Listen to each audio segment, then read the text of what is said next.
আজ আমি আপনাকে এমন কিছু সত্য কথা বলবো যা হয়তো আপনার চিন্তাধারাকে বদলে দিবে। আপনি কি চান আপনার সন্তান একজন আলেম হোক, একজন দ্বীনের খাদেম হোক? শুধু মাদ্রাসায় ভর্তি করালেই কি সন্তান আলেম হয়ে যায়? একজন সন্তানের প্রথম শিক্ষক কে জানেন? একটি বিষয় মনে রাখবেন, কথার চেয়ে কাজের প্রভাব শিশুদের জীবনে অনেক বেশি পড়ে। আসসালামু আলাইকুম ওরহমতুল্লাহি ওবরকাতু।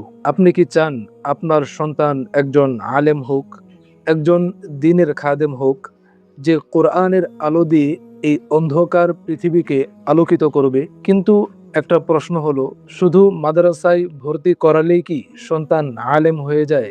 না, কখনোই না। আজ আমি আপনাকে এমন কিছু সত্য কথা বলবো যা হয়তো আপনার চিন্তাধারাকে বদলে দিবে। একজন সন্তানের প্রথম শিক্ষক কে জানেন? সে হচ্ছে তার বাবা মা। যদি বাবা মার জীবনে ঈমান না থাকে, আমল না থাকে, তাহলে সন্তান কিভাবে আলেম হবে? আপনি যদি নামাজ না পড়েন, কোরআন না পড়েন, তাহলে সন্তান কি শিখবে আপনার কাছ থেকে? একটি বিষয় মনে রাখবেন, কথার চেয়ে কাজের প্রভাব শিশুদের জীবনে অনেক বেশি পড়ে। অর্থাৎ আপনার সন্তান আপনাকে দেখেই সে আপনাকে কপি করে বড় হবে। দ্বিতীয়ত দরকার দ্বীনের প্রতি গভীর ভালোবাসা। যদি আপনি আলেমদের সম্মান না করেন, যদি ইসলামের কথা শুনে আপনি বিরক্ত হন, তাহলে আপনার সন্তানের হৃদয়ে কিভাবে দ্বীনের ভালোবাসা জন্ম নেবে?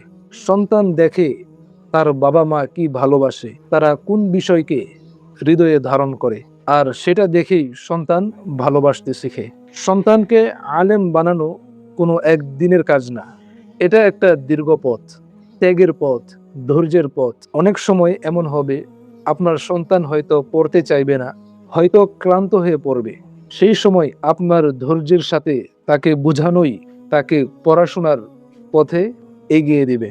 আরেকটি গুরুত্বপূর্ণ বিষয় হচ্ছে দোয়া। আপনি কি কখনো কেঁদে কেঁদে আল্লাহর কাছে দোয়া করেছেন যে, হে আল্লাহ, আপনি আমার সন্তানকে দ্বীনের খাদেম বানান? দোয়া ছাড়া কিছুই সম্ভব হয় না।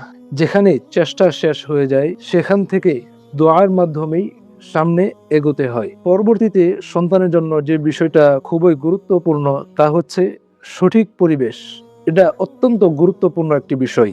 আপনার সন্তানের ভালো বন্ধু না হলে, তার ভালো শিক্ষক না হলে, আপনার সন্তানের ভবিষ্যৎ ঝুঁকিতে পড়ে যাবে। একটা ভালো মাদ্রাসা, একজন আদর্শ শিক্ষক, এগুলো শুধু প্রয়োজন না সন্তানের শিক্ষার ক্ষেত্রে, বরং এগুলো হচ্ছে অপরিহার্য। বর্তমান সময়ে সবচেয়ে বড় সমস্যা হলো, আমরা দুনিয়াকে বেশি ভালোবাসি আর আখিরাতকে ভুলে যাই। আমরা চাই আমার সন্তান বড় চাকরি করুক, অনেক টাকা উপার্জন করুক, কিন্তু কখনো কি ভেবেছেন সে যেন একজন জান্নাতের পথ প্রদর্শক হয়? আপনার সন্তানের ক্ষেত্রে আপনার লক্ষ্য কি? দুনিয়ার সফলতা নাকি আখিরাতের মুক্তি? পরবর্তী বিষয় হলো, সন্তানের সাথে ভালোবাসার সম্পর্ক গড়ে তুলুন।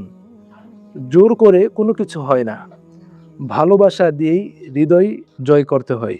আপনার সন্তান যেন আপনার কাছে নিজের কথা খুলে বলতে পারে, মন খুলে যেন আপনার সাথে সে কথা বলতে পারে, এই বিশ্বাসটুকু যেন তার অন্তরে তৈরি হয়, আপনাকে সেই চেষ্টা করতে হবে।